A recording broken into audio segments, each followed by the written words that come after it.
Back to Accra now, and Fred Smith, head of Health Desk, has joined us in studio with some latest updates on the coronavirus situation in Ghana.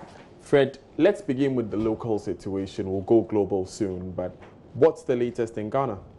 Well, Daniel, it's been 24 hours and there's been no new case. And it's not as if we're not testing. We are testing. There's been 17 cases tested by the Kumasi Center for Collaborative Research, and all the 17 have tested negative, some from the Upper East, others from Upper West, and then in the Kumasi itself, negative. The other good news is that 2 patients have fully recovered and have been discharged, so they've gone home now. There are 2 others who appear to have also recovered. The test is being done on them, and once the test is confirmed, they will also go home. No one else has died since the last death you had, so the death toll is at 5, and the number of cases still stand at 152. Great news for a day like this. So it's only good news you're reporting today? Yes, yes, yes.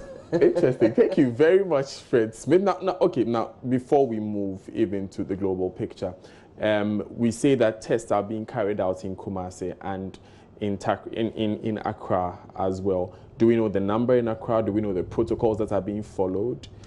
Well, the numbers being tested in Kumasi and Accra are not so clear to us. What has already been done is what we know.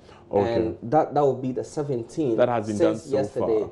And the reporting is that all the 17 tested turned negative. Noguchi did not report any testing. Fingers crossed. Let's go to the global picture now. Well, not as good as you have in Ghana.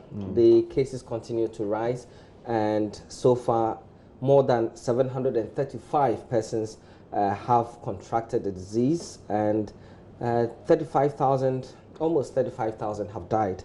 The recoveries, which is good, 156,000 have recovered from this disease, so we're very happy about that. In the United States, they have the highest of infections at 143,000 and more, and then you have almost 5,000 deaths in the United States alone.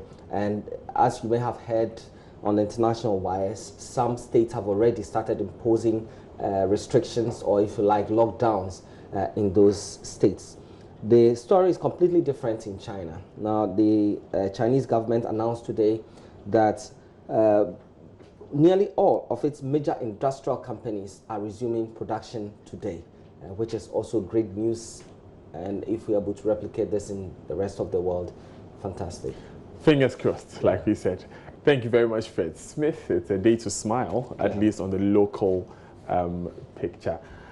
It's still live on JoyNews today. Up next is sports with Nathaniel Atto, the man with love for sport.